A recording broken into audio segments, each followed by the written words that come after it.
Assalamualaikum warahmatullahi wabarakatuh. Abang Da, Abah Haji Erik Ahmad Mubarik, pembesar Jamaah Ahmadiyah Indonesia Firqah Qadiani dari Parung atau Bogor ya. Waalaikumsalam warahmatullahi wabarakatuh. Juga Abang Da, abangku owner dari Zoom khusus Void Notes Islami dan juga owner dari Bang Kismet Channel, yaitu Abang Kismet dari Riau dan juga teman-teman yang lain. Baiklah, saya akan membahas tentang hadis jumlah para nabi dan para rasul itu ya. Namun sebelum itu, seperti dalam postingan Abah Haji Erik Ahmad Mubarik itu, dalam perspektif mustalahul hadis biasa sudah terhadap suatu hadis ada yang mensohihkan, ada mendoifkan, ada yang memaudhukan, itu sudah biasa.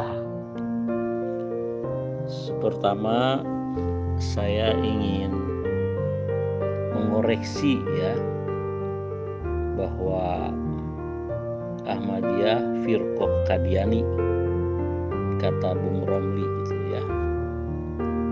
Ahmadiyah itu bukan firqah, tetapi Jamaah Muslimin Internasional yang didirikan oleh Hazrat Mirza Ghulam Ahmad alaihissalam,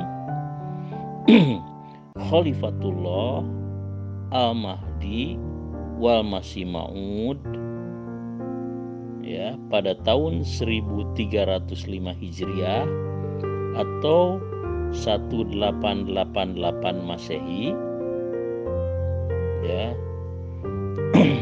yang imamahnya mengikuti sunnah Nabi Muhammad SAW dan sunnah Khulafaur Rasyidin. Sunnah Nabi Muhammad apa? Utusan Allah. Sunnah Khulafaur Rasyidin khilafah ala minhajin nubuwah. Nah, jadi satu-satunya jamaah muslimin internasional yang didirikan oleh Imam Al-Mahdi wal Masih Maud dengan perintah dan bimbingan wahyu Allah, dan imamahnya mengikuti sunnah Nabi Muhammad dan sunnah Khulafaur Rasyidin, hanyalah Ahmadiyah. Yang pertama, sebelum kita berbicara masalah jumlah hadis, jumlah para nabi dan para rasul itu ya, baiklah, saya akan menjelaskan pengertian atau nabi dan rasul berdasarkan perspektif etimologi atau perspektif akar kata atau perspektif secara lughatan ya. Selain Ahmadiyah itu disebutnya firqah. Karena apa? Karena Nabi Muhammad SAW bersabda, talzamu jama'atal muslimin wa imamahum, yaitu di dalam Sahih Bukhari nomor 6557. Dan di dalam hadis itu pun Rasulullah SAW bersabda, fa'tazil tilkal firaq, ya, tinggalkanlah semua firqah itu, termasuk At-Tijaniyah yang katanya ada dalam Thariqah Al-Mutabaroh yang jumlahnya 360. Ya, berarti Thariqah sendiri sudah pecah belah menjadi 360.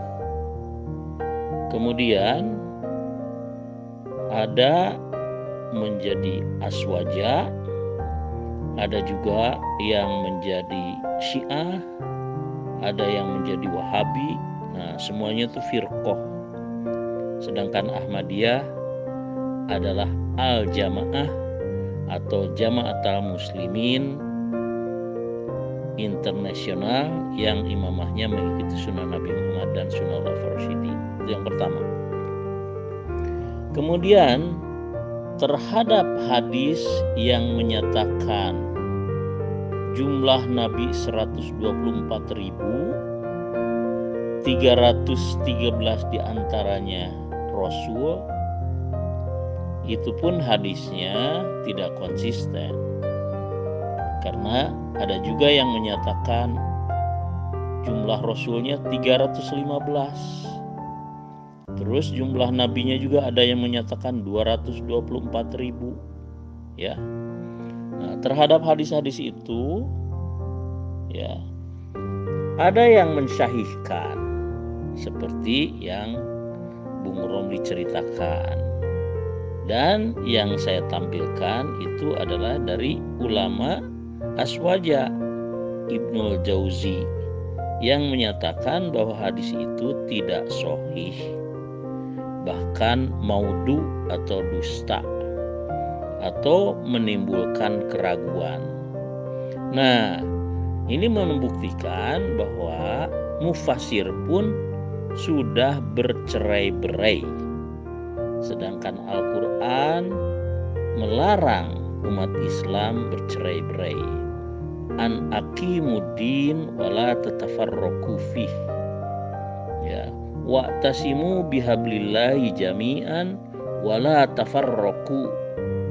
Terus ada lagi, aqimis sholata wala takunu minal musyrikin walladzina farraqu dinahum wa kanu syia'an.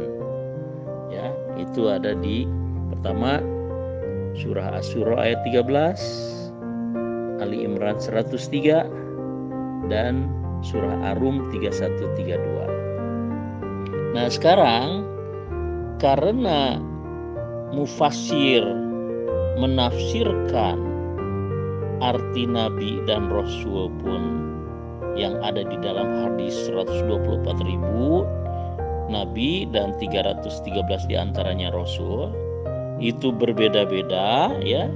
Dan kata Bung Romli itu biasa, katanya ulama pecah belah itu biasa, beda-beda tafsir biasa, ada yang mensahihkan, ada yang mendoifkan, ada yang memadukan. Itu bukti, ya, bahwa ulama mufassir itu sudah bercerai-berai yang notabene dilarang oleh Allah Ta'ala dalam Al-Quran. Secara lughatan atau secara tekstual atau secara etimologis, bahwa kata nabi itu berasal dari naba atau an-naba'ah yang artinya adalah ditinggikan.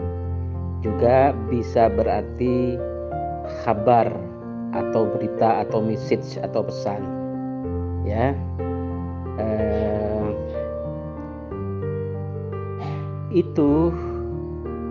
Sehingga seorang nabi itu adalah orang yang makomnya ditinggikan derajatnya oleh Allah Subhanahu wa Ta'ala dan diberikan berita, message, pesan atau wahyu untuk disampaikan, ya, begitu kan. Jadi ini dikonfirmasi oleh Quran surat At-Tahrim ayat ketiga. Nah, sebagai jawaban atas jumlah nabi itu, kan di dalam Al-Quran tidak ada tentang jumlah nabi, jumlah rasul itu kan.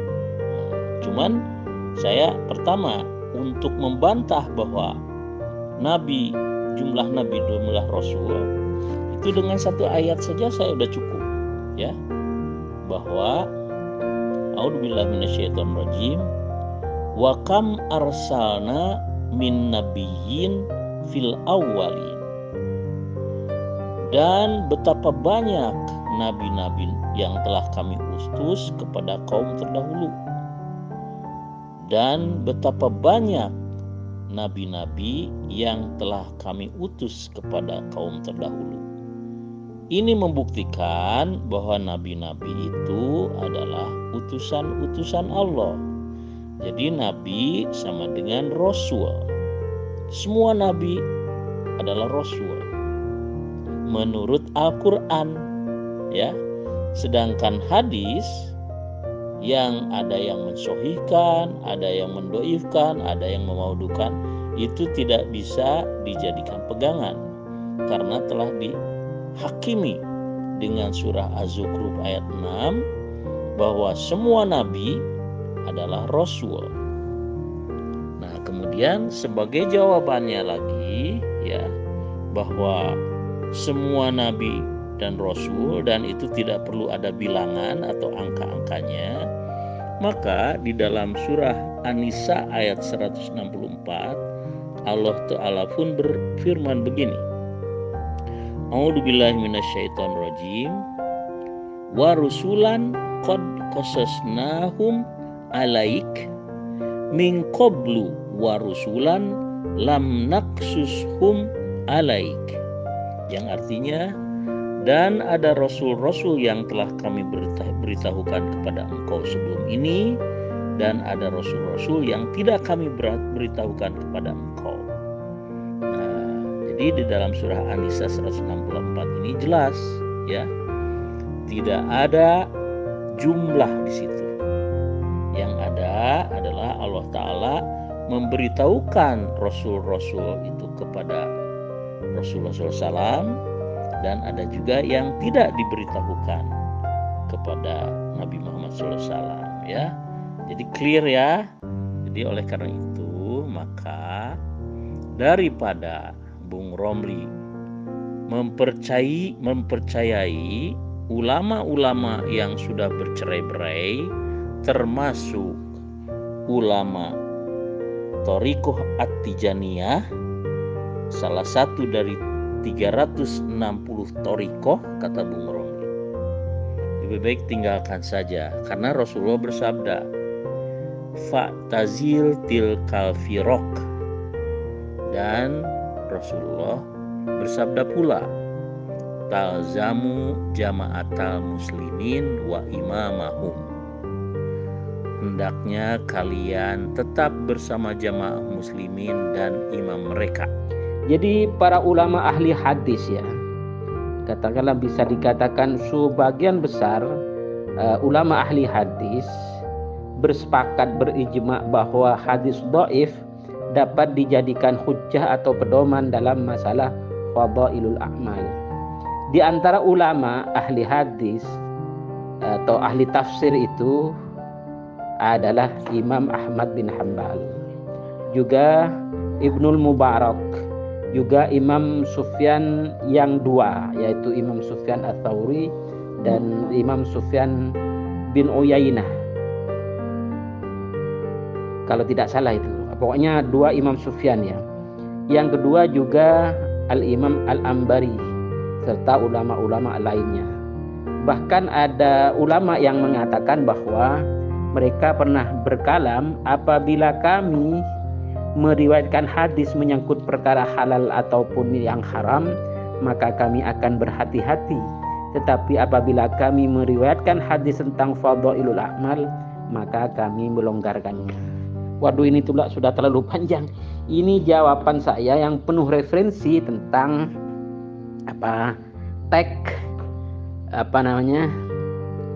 postingan Abah Erik yang cuma menyebutkan bahwa hadis jumlah Nabi dan Rasul itu dimaudhu'kan, dinilai maudhu' atau palsu oleh Ibnul Jauzi. Ya gak masalah, saya bantah ini.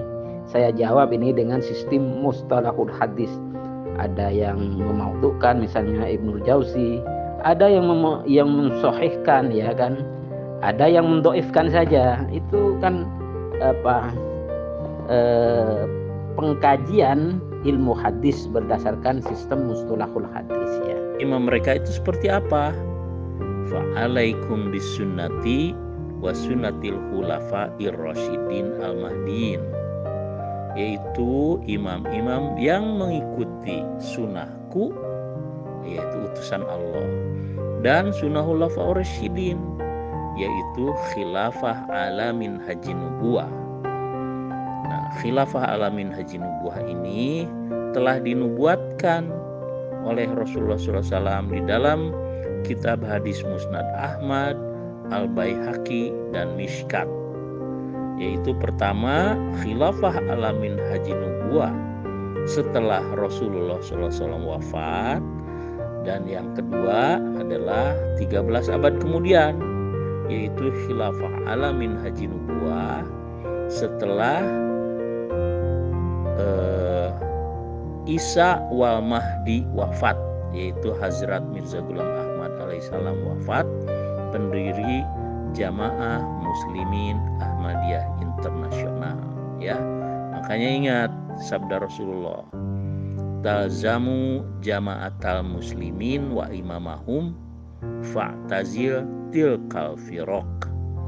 Itu bahasa hadis ya, sedangkan bahasa Al-Qur'annya a'udzubillahi minasyaitonirrajim wa'tasimu bihablillahi jami'an wala tafarraqu. Ya, sekian dulu ya Romli. Assalamualaikum warahmatullahi wabarakatuh.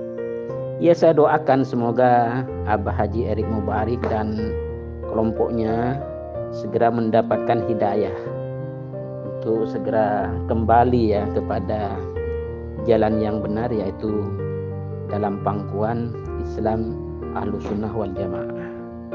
Begitu.